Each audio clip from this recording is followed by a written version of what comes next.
Okay, I'm going to start the recording. And I think I'll share the screen to start.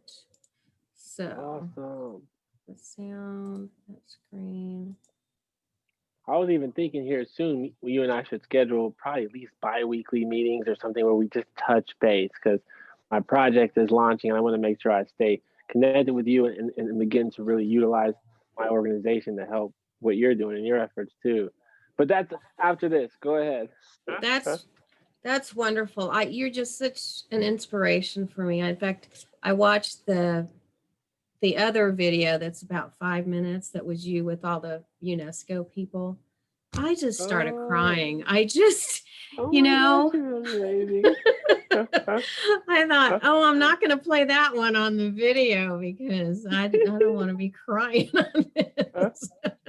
Yes, I would love to. The world. I know. I would love to schedule something on a regular basis so we don't. Yeah, that's what we'll do. Yeah, okay. Definitely. Because there's so much moving, and you're in the back of my mind, but as things, it's still not there yet. It's piecing, as you see, it's coming together. I know. I know. Okay, ready? Ready when you are. All right. Hi, I'm Sammy Aaron with the Resilient Activist, and I'm delighted to be here today with a visionary activist, Mr. AY Young, who's the founder of Battery Tour and one of the United Nations Young Global Leaders. He's a singer-songwriter, dancer, producer in Kansas City. He's also a sustainability advocate who's been named by the United Nations as one of 17 2020 World Youth Leaders after having been selected from 18,000 nominations from 186 countries. AY is the only youth leader selected from the United States, and he's one of the first artists in the world to power his concerts with 100% renewable energy as part of his Battery Tour. He was recently recognized by a national energy publication, the Energy News, as one of their 40 under 40 leaders and innovators from across the United States for his work their work to transition to clean energy economy. So we're going to start off with a video. So enjoy this. This is the AYs sneak peek.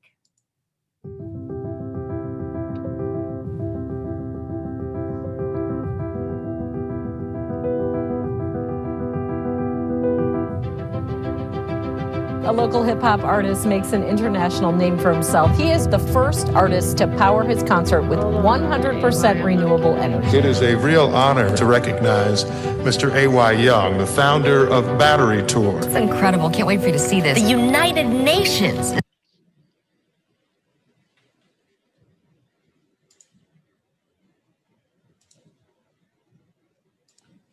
I'm going to start this over. It's looking so cool. I know, but I'm just going to start it now. We should have sound. Great.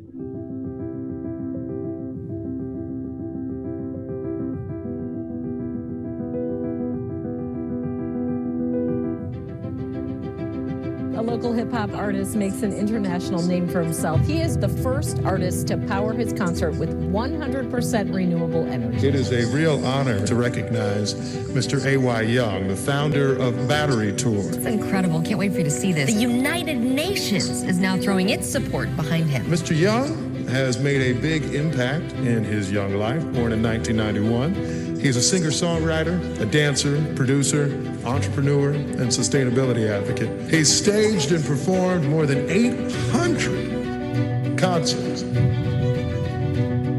He was named by the United Nations recently as one of 17 youth world leaders of the world, the only individual selected for that honor from the United States.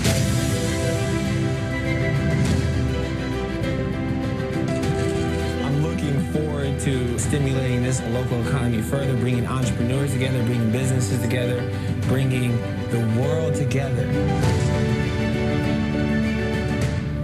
so we can make some change. I'm AY with the Battery Tour, and we're here in Honduras. It's beautiful. We're going to bring power, solar energy, medical supplies, reading glasses, all those things to the people of Honduras.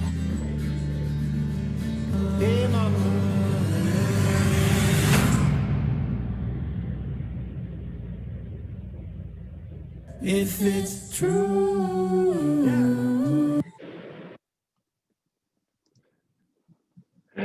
That's crazy. So I just want to say, when you wowed Kansas City's mayor, Quentin Lucas, right? He was speechless for just a moment there, and that's really hard to do. Right? Because he's so good. I mean, somebody listened to that too. Like, I showed someone a sneak peek, and they're like, "Is that Obama?" Because Oh, Quentin Lucas is going to be something. I mean, I won't be surprised if he's president in the next 8 years, right? I mean, he's just special. But yeah, that's my favorite part. He's like 800. yeah. Oh my gosh, AY, you're just such a joy to be with. And I know that the breadth and depth of your understanding of sustainability and energy and music and community activism are just mind-boggling. So Oh. what I'd like to do is start off and let you introduce yourself. So in addition to what introduced you as, who are you? What's your background? What do you want to say about yourself? Yeah. I don't know. I'm an outlet for change, man. I say this all the time. I think everyone in the world is an outlet, right? Like even right now, I can show you an outlet, in my home, you know, which is the logo that we wear, right? Talking about being plugged into the people around you, plugged into the community, the nation, the humans together. We can do anything. I'm really just a plug to just enable people. I created the Battery Tour as an outlet to plug in and connect to your passion. And I'm just really here to get the world plugged in. Well, tell me about your background. How did this get started? How did you get interested in doing this? Man, yeah. Well, I mean, I could go back as far as saying I was homeschooled and probably thought differently because my mom homeschooled me, or how she built something called the Ivanhoe neighborhood community, like in Kansas City, which is now one of the model neighborhoods, and how I watched my dad get, we had 4 crack houses on my block, and I watched him mobilize the community and block captains and like clean up so much of Kansas City and made it be what it is today. I mean, I could talk about going downstairs about to do school, and there's Emmanuel Cleaver in my living room, or the Kaufman people, or what is it, like the James B. Nutter, will be in my living room. They'd be meeting with these people, right? Funkhauser was a mayor in Kansas City a while ago. These different people. So I mean, I now as I get older, I'm like, okay, all that inspired me, because I saw them change Kansas City. But what helped me start this, the Battery Tour, my music, it's all evolved, right? I mean, I was on a TV show called X Factor, right? And I got 4 yeses from like L.A. Reid, Simon Cowell, Britney Spears, and it was great. And I learned a lot about the music business, the business of music. But when I got off the show, I wanted to say hey to the world. I made a song called Say Hey and some other good music. I would hit up artists that would come to town, like Wiz Khalifa would come, or Shaggy or something. I'm like, hey, I want to open up for Shaggy, and then like their agents or someone hit me with like, well, they'd be like, well, how many followers do you have on your Instagram? Or how many tickets has your last tour sold out? It's like none. Well, that's what I'm calling you. So it was like, I want to be like Ed Sheeran. I want to be like Andy Grammer. I want to be like Bruno Mars. Those guys are doing shows like every day, and they're like, how can I do a show every day? I wanted to be a concert, not just like a street performance, right? And so I obsessed over like energy. And I was like, oh shoot, energy is the base resource. Like everybody needs energy, right? From food, from whatever, like energy. And then I figured out if you store enough, you can power anything. And that's how I started. Wow. How did you get the idea to connect with people who don't have access to electricity or energy? Like how did that evolve when you thought, I can power my own concerts, or I can hire out to other, entertainers and power their concerts. But where did you make that connection to bring energy to those that don't have it?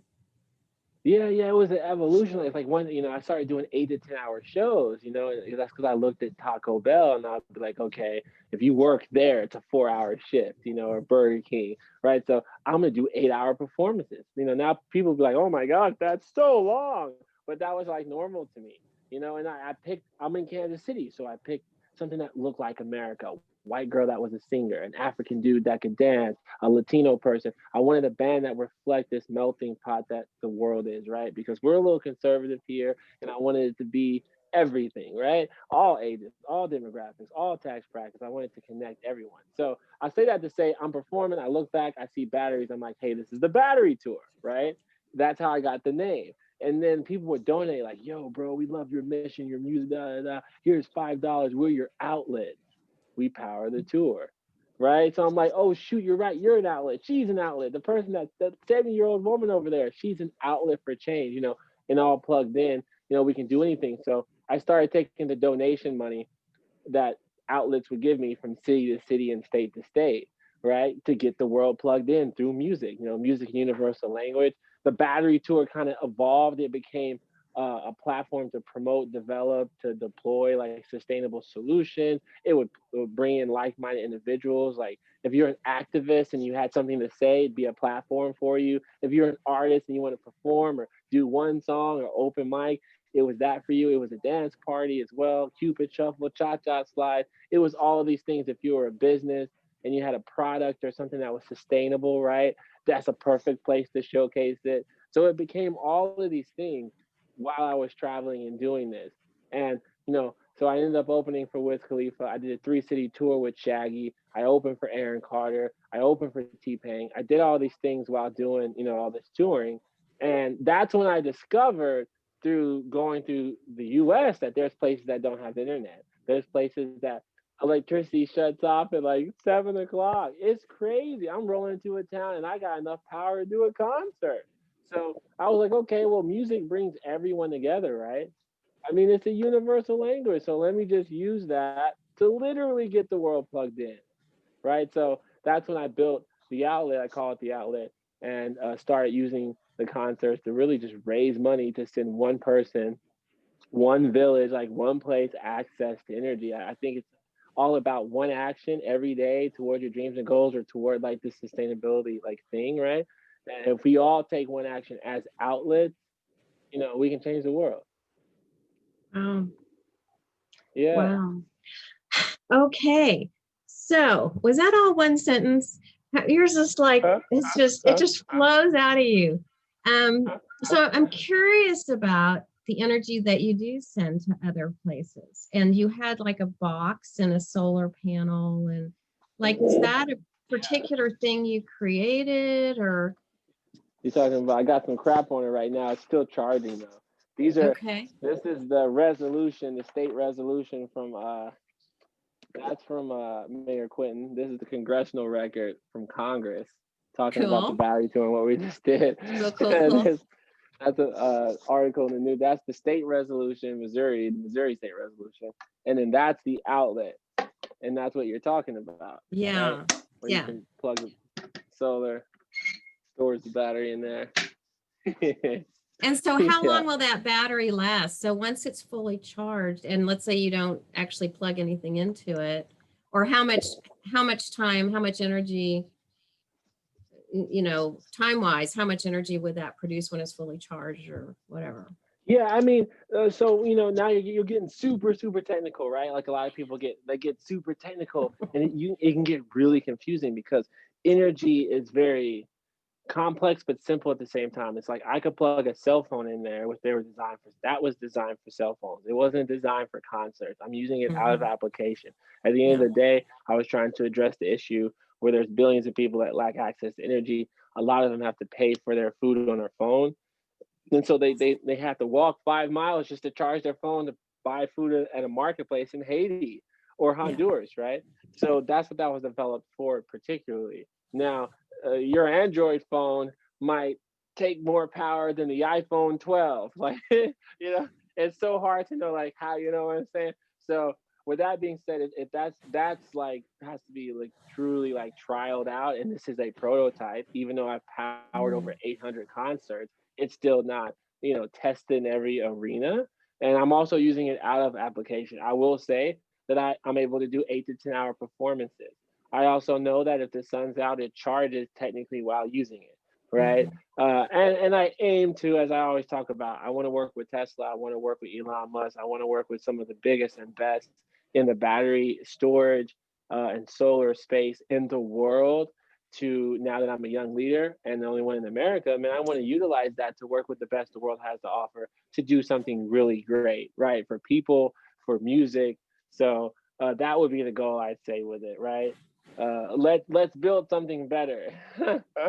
Yeah, and I love the idea of it being portable and, if there's a way to keep it small, and I'm sure the technology is changing on that, it's just like all new technology over iterations, everything gets smaller and more compact and easier to schlep around, right?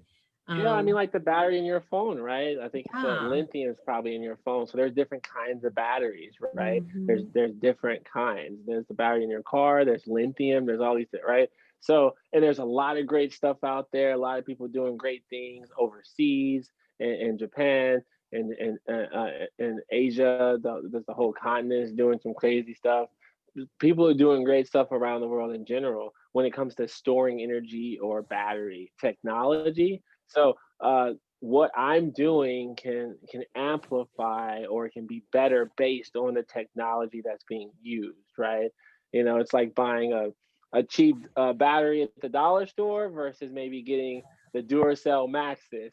I don't have Duracell Max money and never did, but I helped get the world plugged in, having dollar store support, which was literally me performing at a street corner doing like 8-hour shows. So I hope now, as I reach out and start trying to pull in partners and people to help power the battery tour and the idea and the concept and even fund it, right? Now it's like, what can we do? Powered by Tesla or Energizer Yeah. or a philanthropist. What could we do? I mean, it could be insane, right? Well, yeah, and the one interview that'll be in the show notes that you did, it wasn't an interview, it was when you were speaking to the UNESCO group. You have some other ideas, things in your mind, I think, in addition to the battery tour, right? As far as the sustainable 100%. development goals and things like that. Like, Oh, is yeah, there when I was some other talking to the pieces? young leaders. Yeah. Is Yeah. there some other piece components of what else is bubbling out of you right now that you have, you're in that position of being able to contact like Elon Musk or somebody, it's Yeah. like, hey, Yeah. here's who I am. I can call these people. Yeah. Exactly, right. I mean, that's the thing. Now you're talking about being a young leader. So I mean, I'm just now into this role. Like I literally, what was that, 4 days ago? I finally had the call with the UN Secretary General Guterres, if I said the Antonio, and then of Mhm. course the youth envoy and then the deputy secretary. So that was like the equivalent of like meeting with the president of the United States and the vice president, right, of the UN. Yeah. And that group that you're talking about, those were the other 16 young leaders, right, of the world. So we were Mhm. all kind of talking about what our project would be. So um, a lot's changed because not only do they love my project, but the United Nations will do, as you heard them say, everything in their power to help make my project happen.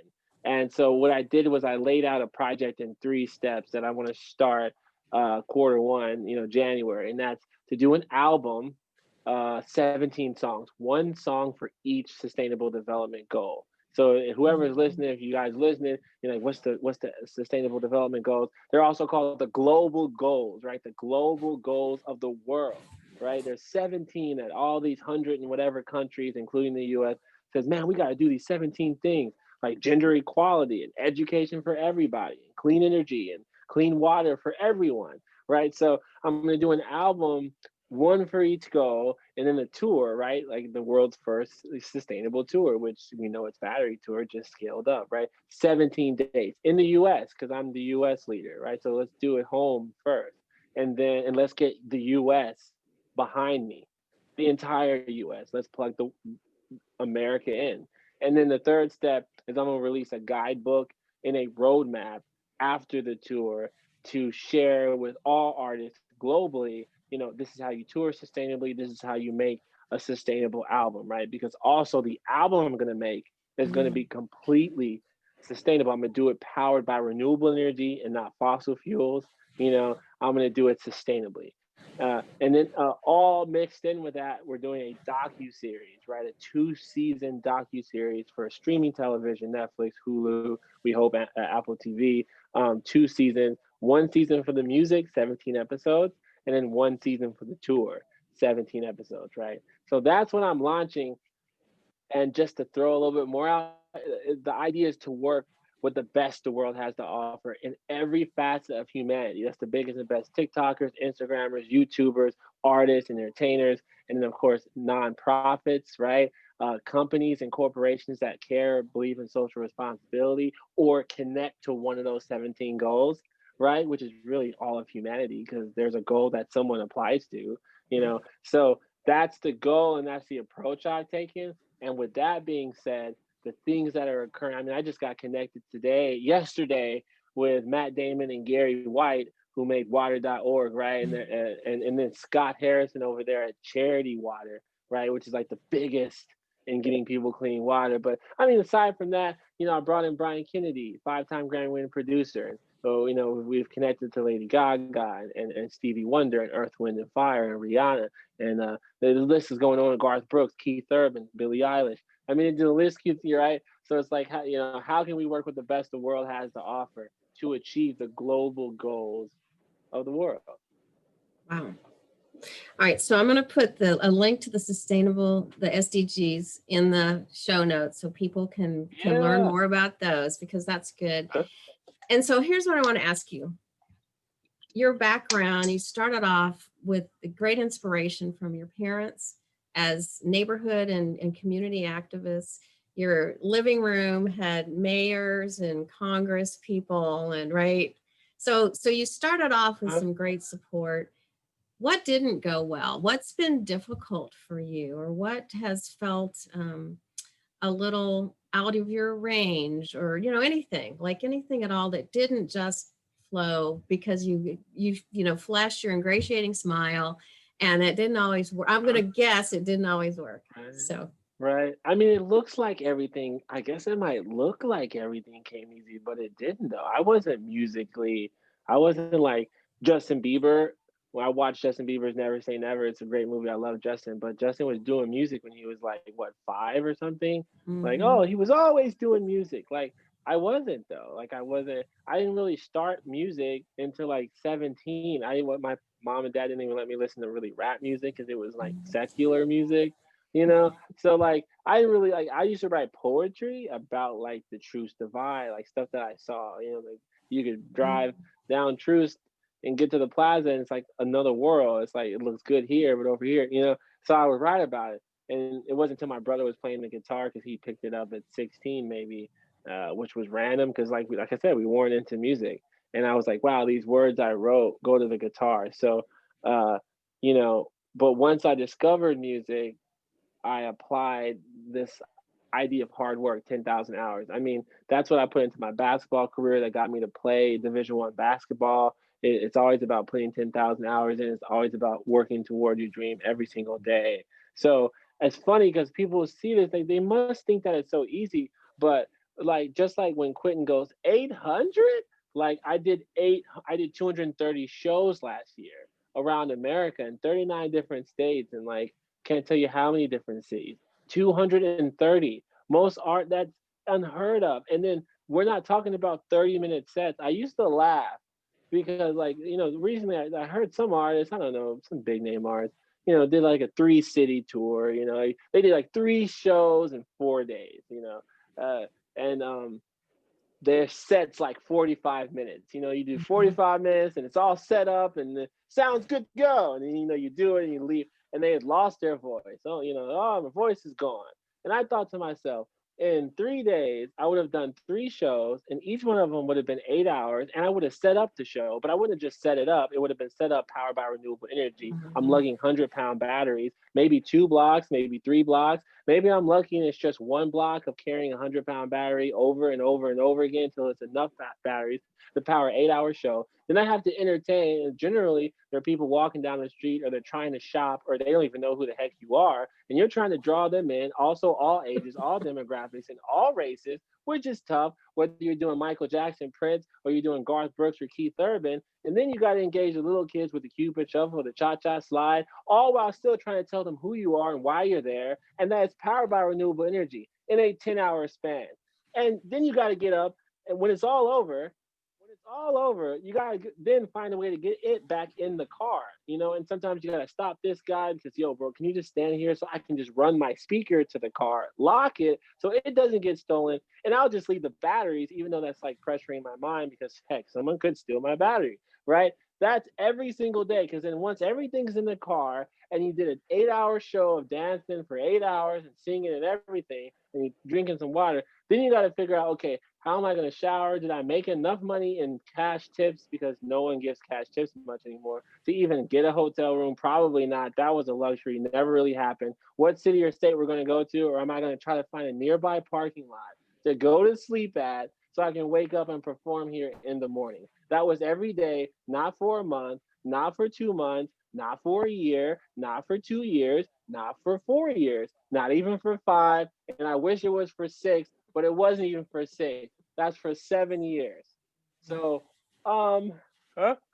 it's been pretty tough to finally get someone to say, "Oh my gosh, this is great," by year 7. But I'm happy to be here finally. So hopefully that gives you an idea of what it's been like. Oh my gosh. What kept you going? Like, what was it? There's something in your heart that just said, it's worth all of this. What is that? Yeah, man, the love, I guess. Short answer. It's always those moments like in hour 6 when like someone tells you something, you brought them happiness or you brought people together. I've seen the Battery Tour bring a lot of relationships. I've seen people that met at the Battery Tour and then 3 years later they're married, because we broke down those barriers and walls and connected people that would have never ordinarily became an outlet. I've seen so many artists that are now artists that were just singing at an open mic to them for that one experience, and the little girl that's dancing, and sometimes just looking at the different ethnicities and being like, wow, this is the only time I'll see the guy who owns Sporting KC mingling with this inner city kid, mingling with this like middle class like guy here. It's nuts, man. And that's what music can do to me. And I guess it's just love. And I just knew. I was like, you look around my room, you see all this stuff on the wall, all these posters and stuff. And that, I don't have label support. I don't have people allocating a budget to push out marketing. This is Yes. from the people. Yes. This was powered by right? From the ground. Yeah, it's coming, I hope, right? From the ground up. So I knew that people realized they were an outlet when we would have schools, drawing photos of outlets, and people say, "Hey man, I'm at the gym and the Battery Tour is here." And I'm like, "What are you talking about?" And then they send a picture to the Instagram and you see an outlet. And I go, "Yeah, well, I'm already in every home in America. So let's make them know that." That's what kept me going. I just knew it. Yeah. So one of the things in that video that we just saw, it looked like you were doing a concert on one of the streets with the painting of the Black Lives Matter artwork that was on a number of streets in Kansas City. Yeah. So talk about that. Talk about the Black Lives Matter movement this summer, the Black Lives Matter movement your whole life, what has shifted? Has anything shifted? And do you see that it's going to be a long-term shift as far as racial equity, social justice, that whole interrelated component, along with climate justice, right? And right. It's all intersectional. No, it is. I think the best way to answer this, because so many people want to know what I think on some of these issues that for some reason are so divisive, right? When you look at facts, America was built on the backs of African Americans as slaves. It was also built on the backs of Native Americans, if that's the best way to put it. I mean, this is history. You know, it was built and constructed this way. And I think many of the ideologies that built this nation, you know, whether you understand it or not, that were built in that time period where Blacks were considered 3/4 human, or Natives were looked at this way, have somehow carried on to now. So, I mean, I always like to say that America is like a relationship with a girlfriend, you know, and it's like you can't cheat on her 10 times in the first week and the third week, and then you know when you guys talk about it, you go, oh well, I already apologized, it's over, you know, and then she comes to you and she's like, hey, well, Bill, I want to talk about something. You're like, well, I'm watching the game. The game's on. I thought we already talked about this. And then next week she gets a little bit more upset this time though. Like maybe she throws something because you know, Bill, you're just not listening. I just want to talk to you. And you know, and you know, one of those girlfriends that forgive you, but also you need to talk about it. You know, I think America like needs to do a little bit more of what you have to do to the girl. You got to sit down and say, okay, you know, I messed up. I really did messed up. I cheated on you. I did this. I did that. I did this. It wasn't that long ago. It was recently. And so how can we move together, forward together, and really come from that place? Because also, if you're just BSing her, she'll see through that. And she'll know, oh, he's really just, you know, and then it's more of a problem. Heck, before you know it, shoot, man, she might be throwing your clothes out the apartment and freaking breaking glasses, riots, or that, right? So that's what America's dealing with. And I don't think they maybe may know that yet, or they're coming to that realization. And so there, with that being said, there's a lot that's going to go on. Like think about a relationship, think about how a woman will act maybe when that is not healed, bro. They can stay around for 10 years, for 50, but that doesn't mean it's okay.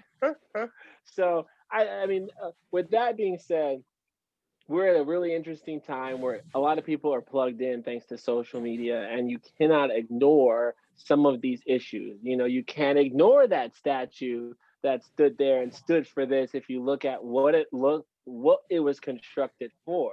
You can try to put a new meaning on it. You can say, well, for me it means this, you know, because I was here when I was 9 and I kissed my girlfriend. For us, this means this. But it also meant what it was meant for. You know, so we're in this weird phase where you almost can't run from it anymore of what certain things were designed to be. Not saying they can't change and shift, not saying that the old Confederate flag doesn't stand for what it did stand for now. I'm not trying to attack any of these people's ideas, but you know, we're gonna have to figure something out, right? So with that being said, I like to take the thing of love, because you know what we need is we need love, and we all need to come together in general. So that's really what I'm trying to do using music. I don't care if you don't give a crap about, and I know this sounds harsh, but this is real. You could be like, oh, I don't give a crap about gender equality, but I like education. Well, you plug in. And so now maybe we all interface together on a project that whether you care about life on land, but you really care about life under sea, right? Now you're connected in a lot of different ways. And maybe that opens your mind up differently. Maybe you look at your brother and sister a little differently, because we are. So that's really like more of like where the stance I take. I love it. And the analogy of being in a relationship with your girlfriend, I think, is a very clear analogy. You know, there's so much broad existential conversation going on, you know, and I think you've honed it down to, oh yeah, I get that. It's exactly the same. It's just it's really that simple, right? Yeah, it's exactly the same. Yeah. You can't keep watching the football game when she's trying to talk to you, bro. She's been trying to say the same thing for a really long time. Yeah. It's crazy. Wow. Woo. Cut through the chase. So here's a question unrelated to any of this. Ready? Mm-hmm. What in nature, or where in nature, has supported you? Like when you think about your whole sustainability mission and community building and so on, somewhere underneath that, there's, I'm guessing, I could be wrong, there's a connection to the natural world. And I'm just wondering what that is. Energy has to be energy. I think there's so much energy all around us. Energy from the food we eat, nature, people, you know, it empowers me. Happiness, good vibes, stuff like that empowers me, makes me feel like I'm on the right track. And then, God's my center, believe in Christ, centered in Christ too, so that's where the love comes from. I think all of those things for sure. If that answers it. It Our does. planet's beautiful, right? I mean, the soil, the grass, there's so much history, people's souls. Like sometimes, I'm working on this, I'm working on the Global Goals album even now, and like I said, I started music late. I started music at 17. I wish I was like Michael, who started when he was like whatever, 5 or 6, just like Justin Bieber did. But it's not really about when I started. What I'm trying to do, like I can't wait to meet Quincy Jones, who built Michael. I just got her today. I'm going to go to the studio where he made Thriller. I'm trying to create a paradigm shift. I mean, this album, I'm going to have the best the world has to offer. This is like We Are the World ×2. 17. We Dolly Parton and Lady Gaga and myself on the same track, hopefully, right, for the gender equality, or Lizzo as well on there.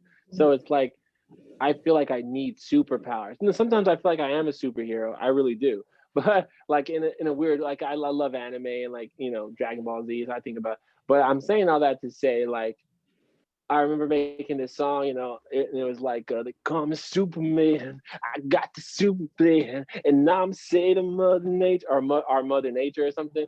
And I like was messing around and freestyle, and I was just singing like, "Give me Michael, baby," like, "Give me give me," like I was like almost praying like, "Michael, give me your strength, like give me your skills, Prince, give me this, like legends, James Brown, this guy, like let me be like a vehicle that can put out these styles and genres that can connect to the people with this message, like I know that sounds crazy, but that's how I was like, I can feel like they may be gone, but that spirit and energy lives on.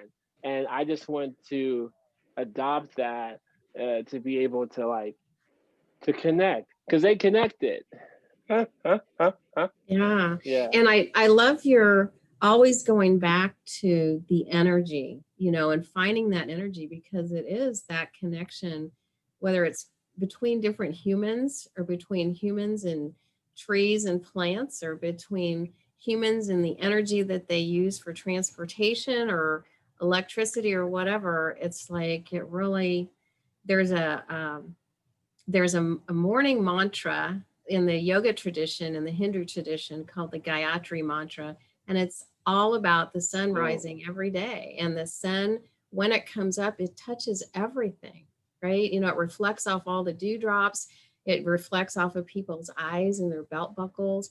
And the sun powers everything. And it's that energetic connection of all that is on the earth. And it's like you've taken that from your own perspective and just found the way to just bring it to reality. This is amazing.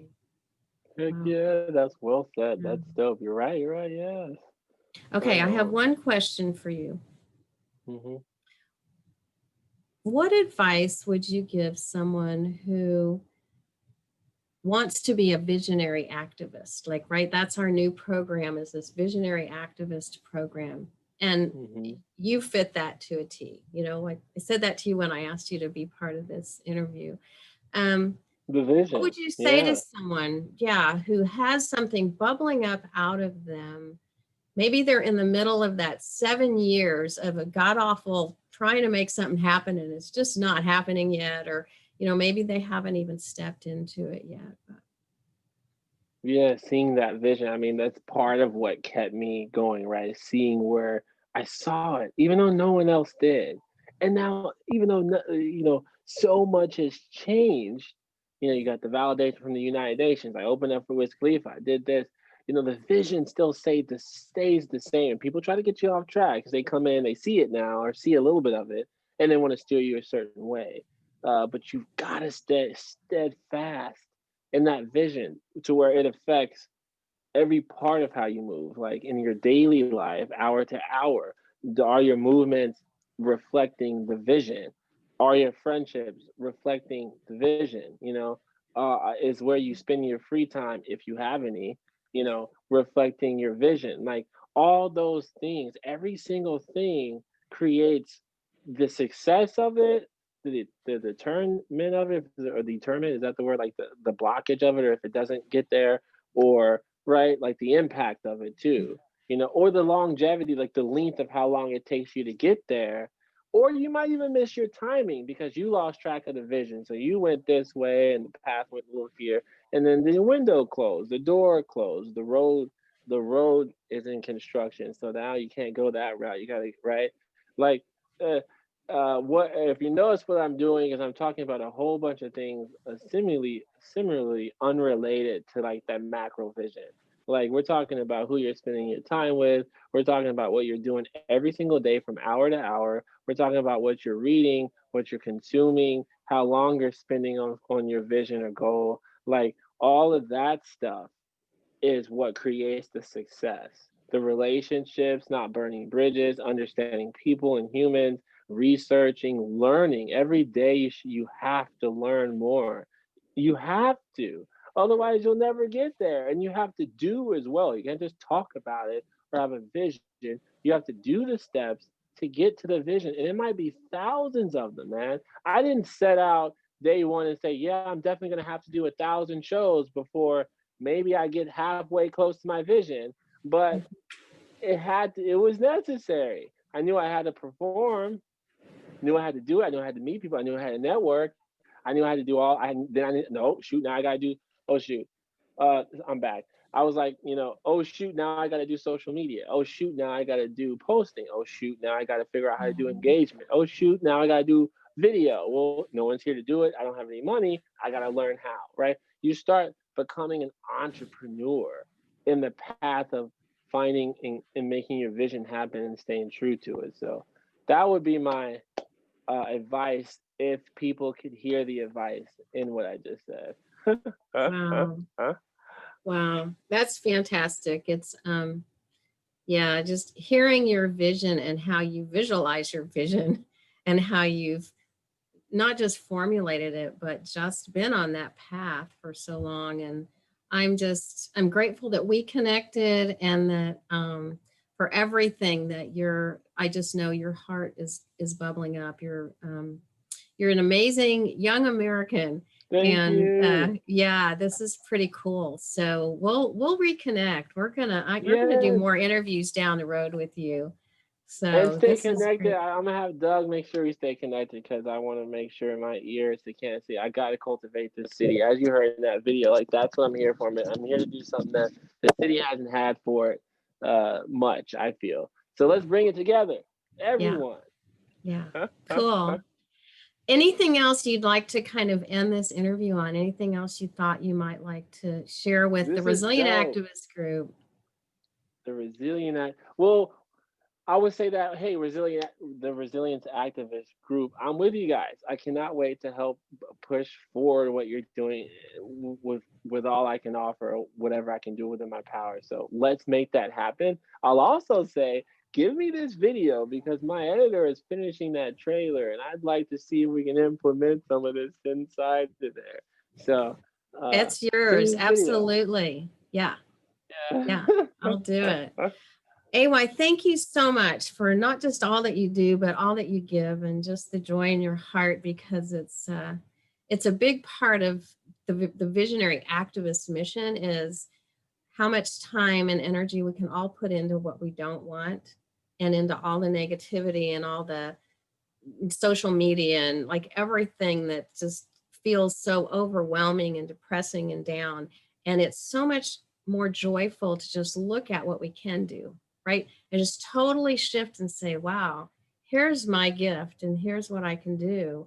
And I know that it's going to make a difference. And that's what I see you doing. You don't shy away from the reality of anything, but you don't focus on that. You take what you learn from that and turn it into just sweet music, right? Definitely. Yes. Oh my Yeah. gosh. Thanks. Cool. Thank you You so rock. much. We'll Thank see ya. you, Miss Sammy. You have a good one. Happy You too. Thanksgiving. You too. Bye.